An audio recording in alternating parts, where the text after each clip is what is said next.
Okay, Pisces, thanks so much for joining me here at Major Arcana.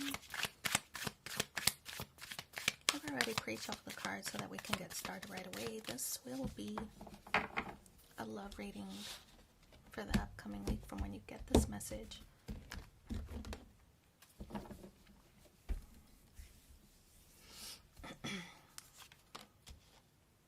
Oh, as usual, I'll place your person's cards on my left, yours on the right. Mutual cards will go in the center. We have Judgment and the Tower on your person's side with the Two of Wands.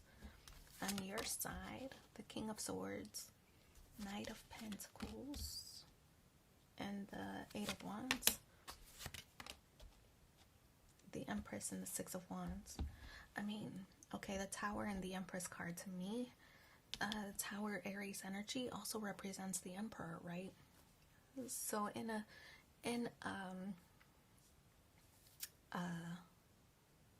obscured path, the Empress and the Emperor is here, right? That is kind of a divine partnership. Not kind of, it is a divine partnership. We also have Judgment, which is Pluto energy, which is Scorpio energy. Aries, of course. Two of Wands is Aries again. The Empress, Taurus, Libra. Six of Wands, Leo energy. Sagittarius with the Eight of Wands, Knight of Pentacles, Capricorn, Taurus, Virgo, and the King of Swords, Aquarius, Libra, and Gemini. Maybe that means something to you, maybe not. Judgment cards suggest that there's an ending taking place. Judgment could be some kind of final finding, could be a court situation, legal documents, could be a divorce, multiple people affected by this judgment, by this ending. So it could be a divorce in order for you and this person to be able to move forward in a positive and productive way. They might have been in another situation and that situation is coming to an end. That allows this person to devote their time and energy in your direction. Yeah, so like I said, an obscured path to the divine partnership, right? The Tower, separation. It could be that you and this person started having feelings for each other before this situation came to its full completion. And the Tower card is where do I fit in your life? How do you plan to prioritize me in this situation? I feel that this situation not being ended previously causes a little bit of friction, like a little bit of drama with the person's existing family. Like if they have kids, for example, in their prior relationship, always getting the phone call of when are they coming to pick up the kids, or this is your weekend, or let's talk about child support or alimony or whatever. Their availability to their ex caused friction between you and this person, right? So there could have been a falling out. You could have pumped the brakes on this relationship, like, nope, don't come this way until this situation is over. Like, I want no parts of that. So Two of Wands, yeah, saying bye to the old way of doing things. Two of Wands, again, it's the beginning of a new cycle. I feel whenever I see this Two of Wands, it's them shifting away. Of course, twos represent a decision, also a focus on relationship. To me, I kind of feel like, what is this? The Two of Wands to me is like they've made a decision, right? There's some ending. They're ending a prior relationship, a prior something else that took their focus away from you and them, right? So that's, now they've made a decision. They're going to focus on the relationship between you and them, and hopefully things will expand or transform, like Scorpio energy, so that you two can ascend to a higher level. They needed this situation to end. You needed this situation to end for this relationship to be able to reach its full potential. Like, you were never going to be a side piece. You were never going to be okay with that. So I don't feel like it's infidelity or, like a third party situation. I think you were completely aware of what they were going through, that they're going through a separation or a divorce, or maybe they're moving out of maybe their parents' home, or whatever the situation is. They had obligations that they needed to tie up before you would move forward with them. You were completely aware of the situation. That's not the issue. The issue was their availability to that situation interfered. So the King of Swords, you told them. It could be, the King of Swords, it could be like a lawyer situation. It could be that maybe you've recommended, or maybe you don't want to go through the same issue or situation, so you're saying prenup. But the King of Swords is like, your approach might not be so tactful. You're not letting your feelings get in the way of the situation.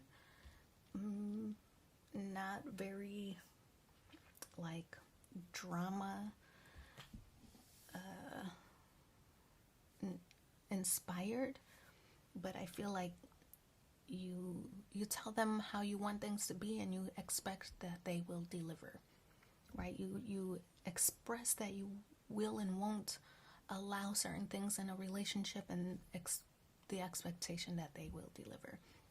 So that's the King of Swords. You're not letting your emotions interfere. When they get the phone call from their ex about the kids, you don't lash out, because the kids are important, right? And you know that.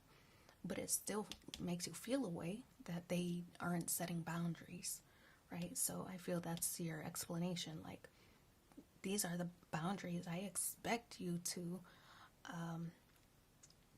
stand by. Don't make me the bad guy on something you should be handling, right? So Knight of Pentacles, how you view this person. Knight of Pentacles, it's a card about money, and their money could be affected by this situation or by this loss. They might not be able to contribute as much as maybe they had before, because they have to give to that prior situation. So kind of starting over with the Knight of Pentacles, but all's good in honest work. So Knight of Pentacles is the steady progression to reach fulfillment or to be established. It's slow and steady wins the race, like I always say. But yeah, it's having to rebuild, to build up or rebuild to where they were before, prior to this situation. Eight of Wands, a card of travel, but also communication. I feel like you're okay with whatever they got going on, but keep the lines of communication open. Like, let there be no secrets. Empress card, things you value. In the challenge position, like I said earlier, you don't have an issue with that they have to, have a connection with their past. That's not the issue here. Whether it's parents, elderly parents, or kids, or alimony, or whatever, the issue isn't that. You realize that that situation is important to them. You don't want it to interfere in whatever you've got going on, right? So that's the Empress card. Being able to nurture this relationship. You don't want interference from the last one. So Six of Wands, being very adult and very mature in this connection allows you and this person to have victory and success. You're not making them feel bad about the things that they have to take care of, about the things that they have to prioritize. You're not making them feel bad about the situation. You're giving them the respect and space to deal with things in their own way. You're just simply telling them, your expectations and your standards that you expect from them, right? So allowing them the creativity to deliver that to you allows you to have victory and success in this connection. I feel that there's a lot of appreciation here. They might reward you with a ring. We see that ring, that wreath here, right up here in the corner. So they might reward you with some kind of gift or gesture, appreciation for you standing by them, not making things hard for them. Okay. It's not going to be a big gift because, like I said, they're restarting. restarting something, so they don't have a whole lot to offer, but it's going to be some token of gratitude. So let's pull 2 more cards and see what the supporting messages are for you in the upcoming week. According to Greek mythology, man, my nose is itching. Humans were originally created with 4 arms, 4 legs, and a head with 2 faces. Fearing their powers, Zeus split them into 2 separate beings, condemning them to spend their lives in search of their other halves. The second one, your life does not get better by chance, it gets better by change. So wish you so much luck in your situation. Thanks for being here with me, and take care. Bye.